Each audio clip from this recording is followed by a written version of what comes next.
SIR বিরুদ্ধে SIR মানে দুর্ভাগ্যজনকভাবে বিজেপি এই গোটা এসআইআর প্রক্রিয়াকে একটা দুমুখ অস্ত্র হিসেবে ব্যবহার করতে চাইছে।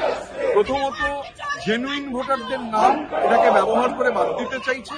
এটা একটা অনেক দীর্ঘমেয়াদী প্রক্রিয়া, অনেক তাড়াতাড়ি এটা করার একটা চেষ্টা চলছে। বিহারে দেখতে পাওয়া যাচ্ছে একদিকে জেনুইন ভোটারের নাম বাদ দিয়ে দাও, অন্যদিকে এটাকে এই আইডেন্টিটি বেস ভেরিফিকেশন ব্যবহার করে ব্যাকডোরে এনআরসি করো।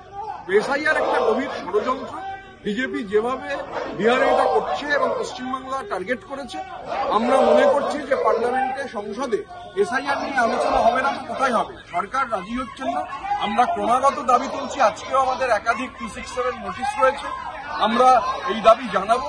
সরকার একটা ডিনায়াল মোডে রয়েছেন, কারণ নির্বাচন কমিশনকে মানে বিজেপির একটা ব্যক্তিগত এজেন্সি হিসেবে ব্যবহার করার যে প্রচেষ্টা চলছে, অপচেষ্টা চলছে, সেটা ভয়ানক, দেশের গণতন্ত্রের জন্য ভয়ানক। মানুষের ভোটাধিকার কেড়ে নিয়ে বিজেপি মানুষের রায়ে যেহেতু জিততে পারবে না, ভোটকে ম্যানিপুলেট করার চেষ্টা করছে। বাংলার মাটিতে মমতা বন্দ্যোপাধ্যায়ের নেতৃত্বে, অভিষেক বন্দ্যোপাধ্যায়ের সেনাপতিত্বে সর্বশক্তি দিয়ে বাংলার মানুষ এই অপচেষ্টা রুখে দেবে।